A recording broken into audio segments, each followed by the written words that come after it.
to What Arty Noobs with General Disturbance. This is an E50 Ausf M. It's a tier 10 German medium tank, the ultimate medium you could say if you're a German. It's located on the southwest spawn of Glacier and it's under the command of Jamie2006. And he's working his way up to his third mark with 2 marks on the barrel already. Well, he sent it in a couple of replays with the E50.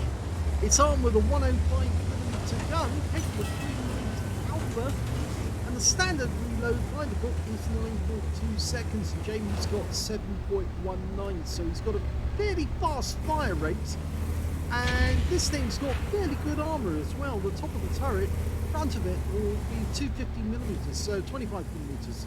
25 centimeters. Come on, get it right. So it's a very, very strong turret. Okay, he stopped to take a shot at the enemy. No, he decided not to shoot. Stays close for the T57 Heavy, and he gets a high roll into him for 406. Popping up to take another one. Yep, gets it into the engine bay, but this time a low roll for 385. Now there is a Jaeger over there, and I think he's looking this way. Oh no, he's not. He's actually looking at somebody else. We'll take a round at him anyway. Oh, now he actually tried firing a heat round at him, but couldn't get it through the armor at that angle. Tried to go again. Yep, got it through the cupola this time. This tank is a sniper or a spearhead tank. It's reasonably quick. It's 60 kilometers an hour top speed, but it's got an incredible 105mm gun, which is, well, it's not a version of the British L7A1, the British 105mm, but it is a very, very good sniper tank, which means that, yes, it can get pinpoint shots at very long range. Now he's holding up here just for the moment because he doesn't want to get hit, because everybody seems to be looking in this direction. But give it a second and he'll pick another target and go for it. Just having a quick look there to see if there was an enemy sitting in the usual sniping position between those rocks, but it appears that they're not there. Now, what can I tell you about the E50M? Well, the Ausf M is the version of the E50 which actually has the transmission at the rear of the vehicle rather than at the front. The original one had it at the front of the vehicle.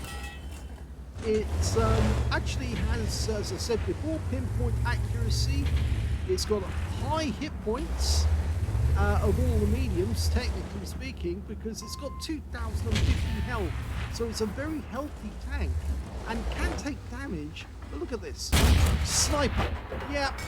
Put a high roll into the Jaeger and he got taken out the next shot by the STV-1 on our team. Yes, this is what it's really good at doing, sniping at the enemy, taking pot shots. Well, our TVP's noticed that M60 has managed to creep around the edge, but he is taking substantial damage. I think the E4 just hit him, and the M60's firing back at the E4 because he's losing hit points. Oh, look at that, Object 140. We put a round into him because he just put a round into our TVP. Gonna go for it again. No, we couldn't get the shot in time. We do there. Oh, unfortunately, we lost the TVP. The T57 Heavy tank took a round in, and now we're taking damage from the other side from Noobs. So he's having to turn around. He's got his rear end protected by the wreck, and yeah, the Udes does it again. Not good. Okay, so time for the Udes to take some damage. And now we've got a Leopard, and he bounces around off our armor. Now the Leopard's the, you could say, natural derivation of the E50M, which is a much later tank, but it's based on the same principles really. Have a very, very accurate gun, but this thing does actually have some armor. The Leopard really doesn't. So this is, it's more like a version of the heavy tank with medium tank characteristics. So in many ways it's like an Object 430U.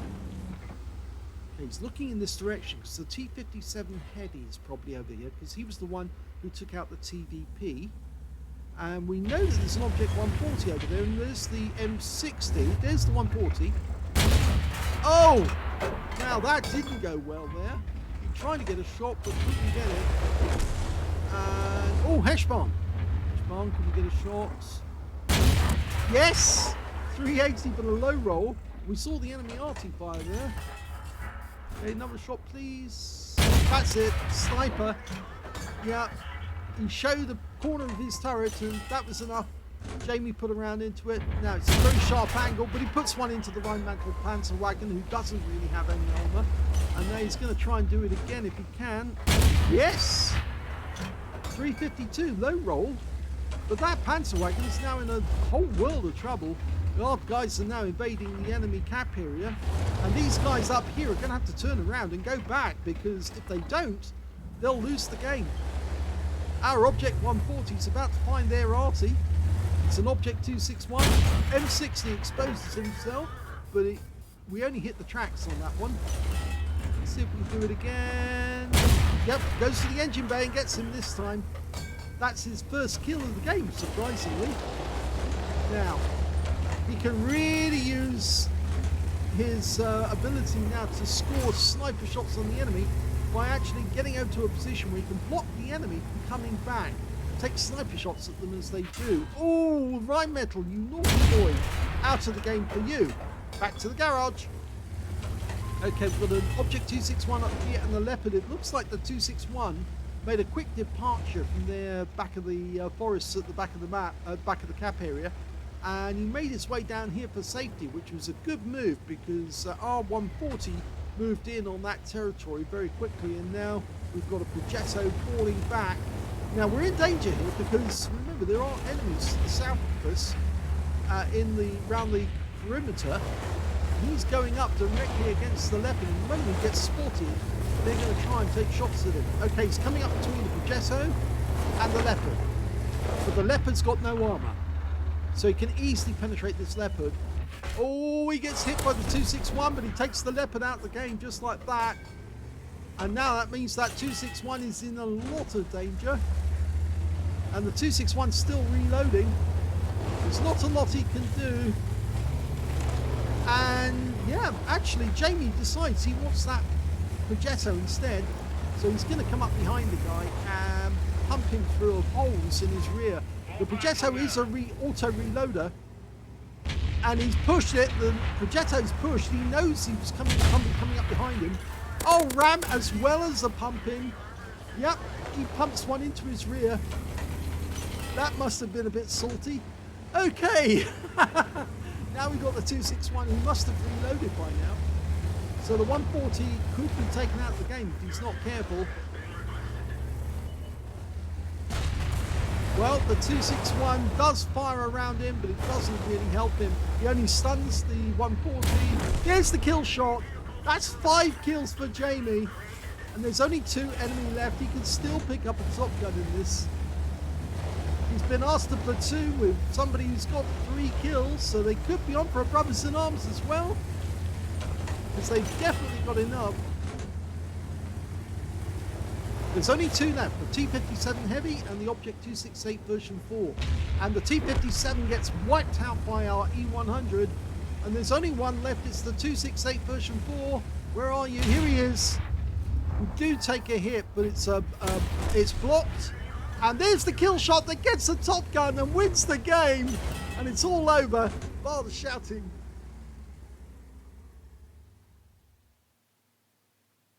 Well, that was a fun game, wasn't it? It was an ace tanker game as well for Jamie2006 in the E50 Ausf M. He also managed to get a Reaper for taking out consecutive enemies with consecutive shots, a fire for effect for doing more damage than the hit points of his own vehicle, spotter badge for spotting at least 1,000 hit points of damage, duelist for taking down 2 tanks who damaged him, a bruiser medal for getting at least 5 critical hits, he got 6, and he got a hand of gold because he survived the battle having received damage from 4 different enemy tanks or more during that game and survived. Yep. Brothers in arms, yep, he platooned at the end of the game with the E100. They both had at least 3 kills, which got them the brothers in arms. A high caliber for dealing the most damage in the game. He was very prolific with that. A Top Gun, he deserved it. Right at the very end, he got the Object 268 version 4, and he actually fluffed his shot because he could have penetrated Jamie, but he didn't. He got the wrong angle, and Jamie managed to get the better of him. as well as a tank sniper for doing the most damage at a distance of 300 meters or more. And look at that win rate, 10,361. That's more than Super Unicum. That's 3 times more than Super Unicum. Very good game indeed. Let's have a look at team score. Well, he definitely got the highest damage in the game with 6,387 hit points. The next highest scorer being the Posh 155 didn't survive the battle, but he got 4,402. And the third highest scorer in the game was the E100 that he platooned with, who got 4,044. So well done to him, and he got a Brothers in Arms. We should mention as well the T95 FP4201, the Chieftain. He got a Spartan and Confederate out of that game, and 3,471, still better than the enemy in 4th place. And the next one after that was the Object 140, who got a Confederate as well. So he did well in that game. When it came to kills, yep, he's got that one as well with 6 kills. 4 kills went to the E100, his platoon mate. So 10 kills between them, 2/3 of the enemy team. 2 kills went to the STB-1 and also to the T-57 Heavy on the enemy team and their Rheinmetall Panzerwagen, who was a naughty boy who hid behind the corner, waited for Jamie to come out round the corner and then plonk one into his side. But of course, didn't take any precaution to run away after that. And of course, Jamie just turned his gun and blasted him back into the garage. And when it came to base XP, yeah, he's got that one as well. So he's got the top in all 3 columns. 1,417 base experience points to Jamie. 1,021 went to his platoon mate in the E100. And they were the only 2 players to get over 1,000 base, with the T95 FP4201 picking up 3rd place with 874. Jamie fired 21 rounds in that game, got 18 direct hits and 17 penetrations. It's a great gun, that the 105mm. It is a sniper gun. 6,387 hit points of damage, of which 3,661 were at more than 300 meters. He received 8 hits from the enemy, 3 of which actually penetrated. I think it was unfortunate. The UDES got him twice during that game, and he also took damage from behind whilst he was in that position on the corner. Or actually, was it? No, it wasn't. It wasn't a shot from behind. It was the shot from the Rheinmetall Panzerwagen getting revenge on him as he went across the gap. That was what actually hit him. So it was 2 from the UDES, 1 from the Rheinmetall Panzerwagen, and 4 non-penetrations that didn't go through, and 1 hit by way of splash damage as well. 1,930 hit points of damage blocked by armor. 3 enemy vehicles spotted. 11 enemy vehicles engaged, and 6 killed. 3,301 hit points of spotting assist. He earned 98,234 credits from the game, but after repair, ammunition, resupply, and consumables, and yes, he did have a lot of consumables, and he did use premium ammo quite a lot, quite freely. 26,380 credits loss.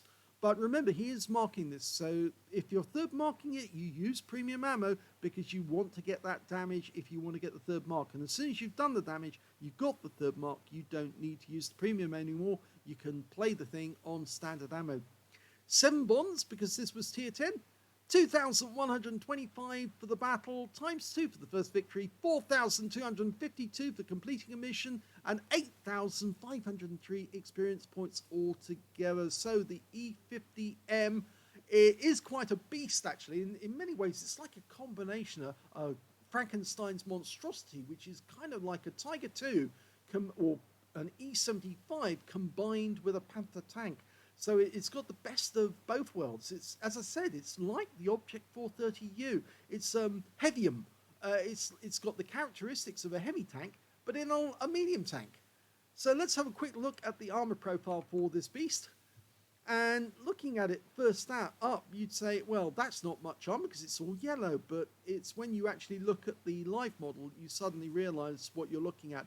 You see, the front plate of that is actually quite good. It's 15 centimeters of thick armor, but it's at a nice angle to give you 260 thereabouts of blockage. And the front plate of the turret, you're looking at 25 centimeters of metal. And, well, because it's rather flat, that's all you're really going to get in armor. And the lower plate is 12 centimeters, but it's actually giving you 270 millimeters. So because it's well angled back, you see nicely angled.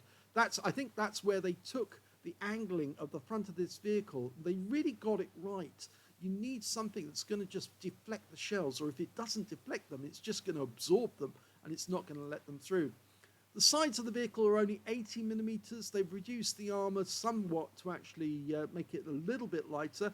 But even so, with the angling there, you can see the 80 millimeters gone up to 140. If you hit the sides, it's slab-sided, so it would go through at 80. The sides of the turret, 15 centimeters, giving you about the same. The rear of the vehicle, 80 millimeters, giving you about 90. And if you hit the rear of the vehicle altogether, it's only 80 millimeters, giving you about 100 there. Again, that's slightly nicely angled. Back of the turret, 80 millimeters, giving you 80 millimeters. The cupola from the front is a weak spot. You can see that there. It's only 80 millimeters through the cupola, but it's actually giving you about 160 thereabouts with the angling and the way that the turret is kind of, it's not conical, but you know what I mean. It's actually slightly angled to give you the effectiveness of angling armor. So that's what it looks like on the armor. Let's have a quick look at the modules. Okay, if we go to the modules, we can see, again, it's much like a medium tank with the driver up front on the right-hand side, driver's mate on the left-hand side with the radio. Yep, he is the radio operator. Behind him, behind the driver, we've got the gunner on the right-hand side. We've got the tank commander directly behind him, just underneath that cupola, of course. There's ammo racks that run along the sides of the vehicle, both sides, except, of course, where the radio is located. The loader is on the left-hand side of the turret, but he's working the ammo racks in the bustle of the turret. So you can see, if you can pump around through the side of this turret, and remember, it is kind of, if I show it correctly, you can see that the turret does pinch together, a bit like a Tiger II used to. And, of course, they stopped putting ammunition in the bustle of the Tiger IIs after they had some pretty catastrophic ammo rack explosions from the ready rounds. But of course that doesn't mean that they don't still have them in the game, and in fact they still use the bustle as a storage place for the rounds for the tank. But he's feeding the rounds into the breech from the ready rack, and the other stores are on the sides of the tank. So if you can pump around through the side, you've probably got a better chance. Well, I suppose you've got a better chance of going for the bustle, but if you can't, then go for just underneath the turret on this tank and you should be able to hit something nice. And at the back of the tank, we've got the engine with the fuel tank behind it, not sandwiching both sides. Normally on these tanks, you'll get a fuel tank either side, sandwiching the main engine. And of course, we can see the transmission is underneath the fuel tank, but at the back of the vehicle, not at the front. In the E50, it's actually at the front of the vehicle, and transmission goes directly through the vehicle. So it gives the driver and the driver's mate or radio operator a bit of added protection because it's sitting directly in front of them.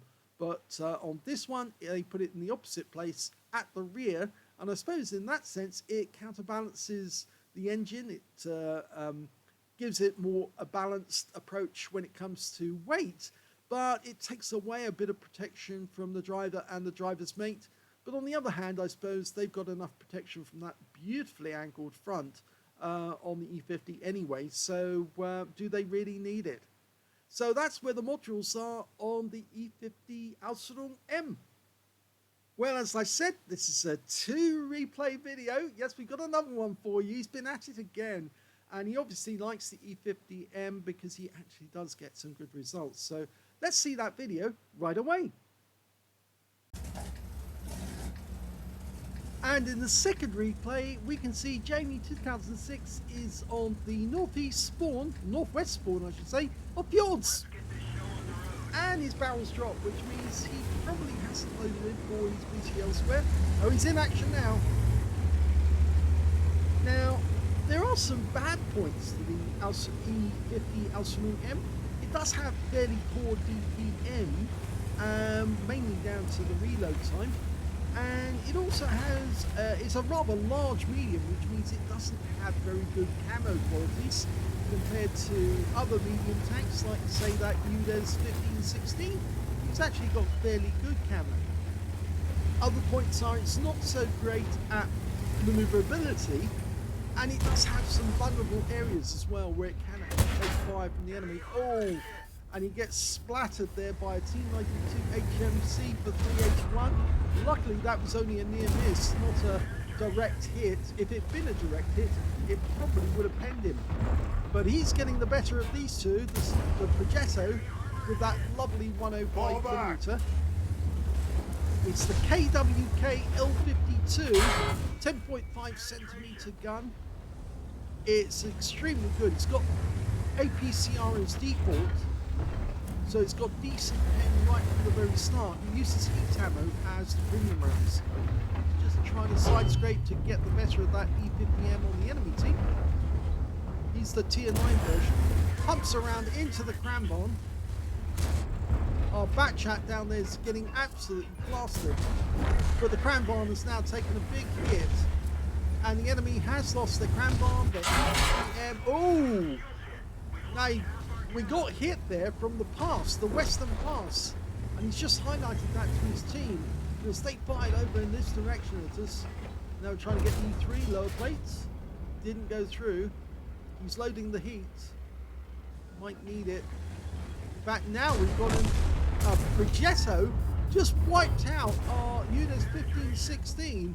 So we're now being attacked from behind by that guy who managed to sneak around. So we're going to have to turn around and deal with him instead. Now we can deal with him with standard APCR, but yeah, instead we're using the heat rounds. We've got track there. Now this vehicle does have 8 degrees gun depression, so we can deal with it, but it'd much rather, I think it would be better off if he was using APCR, but he's just trying to work out which angle is he most at threat from. That TVP up the hill, or yeah, Progetto. When he managed to bounce around for the Progetto there, so the Progetto couldn't get a shot into him.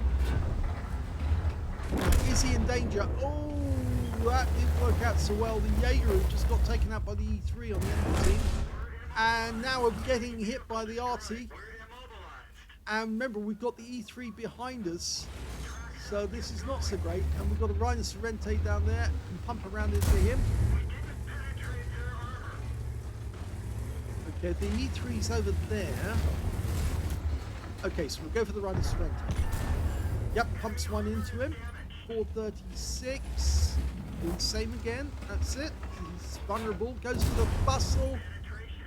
Right, he got a 4 to 13, but he didn't get a critical hit there. Now go for the injury. Yes! Brewed him up there. 338, which is also low roll. 390 alpha, remember. Looks like the E3 is still there. There he is. Trying to go for the lower plates. Gets it in. And the E3 is now starting to take Arty damage, so he's backing off. One through the lower plates again. This time a high roll for 401. Next shot could kill him. Yes! Got him! Now he's protected from behind. Now he just needs to deal with the TVP. The TVP sneaking out to try and put around him every now and then. But he's also coming down to that gap to try and escape. The enemy's pushed on the north side. We can see up there we've got a Viz 55, we've got the side of him. We hit him in the tracks, and we've still got the Arty trying to have a go.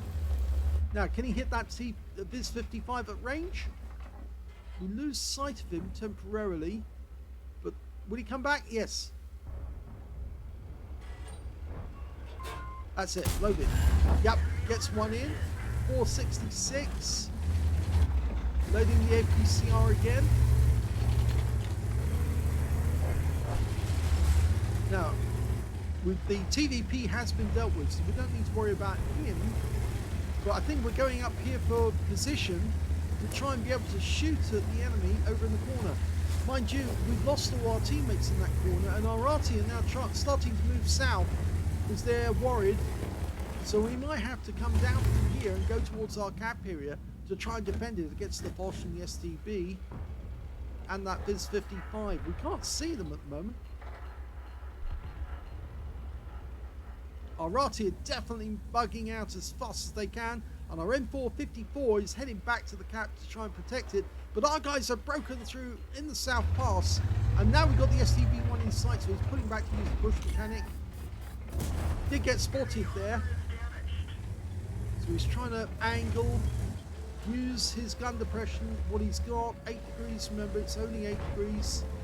And the enemy's now capping because they feel desperate, down to just 4. So So it's just that STB, the 2 Arty, and their Bosch 155. They lost the Viz 55. Gonna get a shot in. Tried to get the turret, couldn't get it. Of course, the STB-1 does have a nicely rounded turret. Lost sight of him altogether, so he tried a blind shot. He's gonna have to come down from here. He can't continue the fight. He needs to. But his teammate in the T110E4 has decided to push forward. That might give him a chance to get the STB as he pops around. There he is. He's actually coming around the other side. And I think that Jamie's decided that he needs to, well, in fact now the only other enemy is the Bosch 155 who's this side, and the 2 Arty, or 1 Arty, because there's only 1 Arty left. He's decided to dismount the hard way.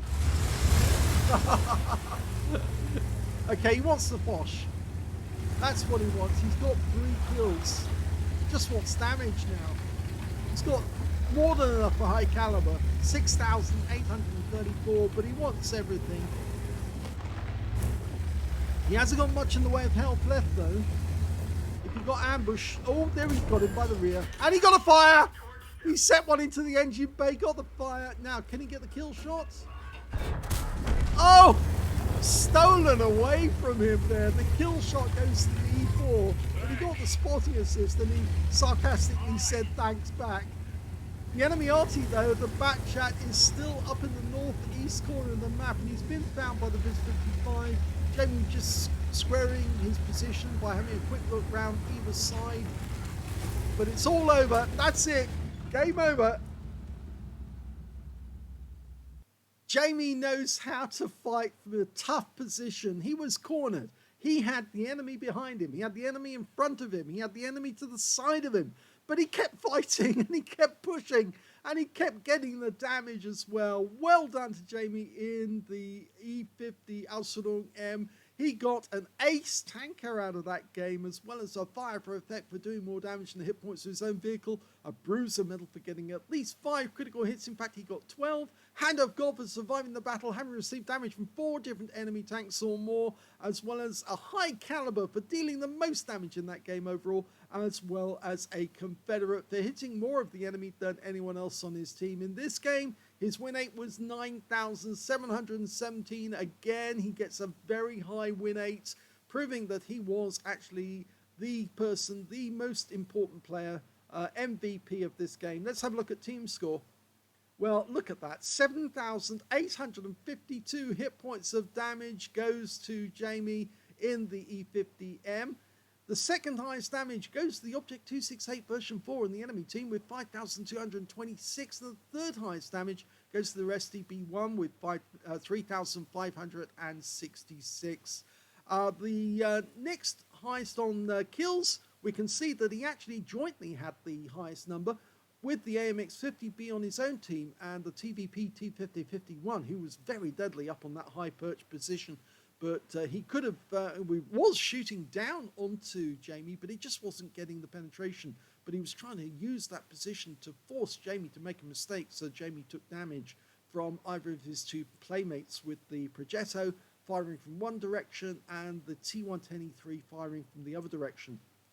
So he jointly held the highest number of kills. And when it came to base XP, yeah, he's got that one as well, with 1,412 went to Jamie. 1,058 went to the AMX-50B, and those were the only 2 players who managed to get over 1,000 base in that game, quickly followed by the Viz 55 getting 939. Jamie fired 26 rounds in that game, got 22 direct hits on the enemy and 19 penetrations. Damage of 7,852, of which 466 were at more than 300 meters. Most of those were shots across the field that he was trying to get on the enemy tanks right over the other side of the field area. But he did use a selection of rounds. He did get some nice hits on the enemy. Again, as I said, this is a sniper tank. It's designed to actually take out the enemy at long range once they're detected. He did receive 9 hits from the enemy, but only 3 of them actually penetrated, 5 non-penetrations, and 3 hits by way of splash damage. did take a round from the T110E3. He didn't really want to do that at all, but he was kind of stuck on that corner, and all the time the Arty was raining shells down on him. 3 hits by way of splash damage. Most of them came from the T92 HMC, because he was kind of stuck there. He couldn't move away. If he tried to move south, the T110E3 would pump around into him. He tried to move north, the Progetto and the TVP would put around into him. So yeah, he was stuck on that corner. 1,470 hit points of damage blocked by armor. He spotted 1 enemy vehicle, damaged 9 in the enemy, killed 3, and did 1,168 hit points of spotting assist in that game. He earned 100,556 credits from the game, 50,000 for mission completion, 150,556 credits altogether, but his ammunition costs were, well, quite high. Very high, in fact. Actually, he ended up with 22,579 credits lost for the game, but considering what he was up against and considering the position he was in, that was actually quite good. He did 55 bonds for a mission achievement, 7 bonds for this being tier 10, 62 in total, so that's very good. 2,118 XP for the battle, times 2 for the first victory, 4,236 experience points altogether. So Jamie proving yet again he's very, very good in the E50 Ausf, and he's instrumental in getting a win for his team. So if you see him on your team, you're looking for a good battle there, and you're going to have a bit of fun. It certainly is an interesting tank because it plays different to the Leopard. The Leopard really doesn't have any armor. This thing does. It does technically have enough armor to protect itself. You can take damage, though, if it comes up against the wrong opponent and you get yourself stuck in this position. But Jamie managed to work his way out of that position, and then he conquered and ended up with a huge amount of damage. I think he would have liked that last kill on the Foch, but I'm afraid the T110E4 said, nope, that's mine. He was going to steal it away from Jamie, even after Jamie got that shot into his engine bay and set him alight and reduced him to only a 1-shot. I think Jamie was, he was a bit sarcastic when he said, thank you for killing that guy, because I think he wanted that kill, but he didn't get it. There you go. Doesn't happen all the time, but you do end up with some teammates who don't recognize the brilliance of the player that's playing in front of them and leave the targets for the enemy, for his teammate rather, to take the kills, because after all, they deserve it. They put the work in. If you enjoyed that replay, please, or both those replays I should say, please give this video a like. Do subscribe to our channel. Leave a little comment down below because it feeds the algorithm. And thank you for watching.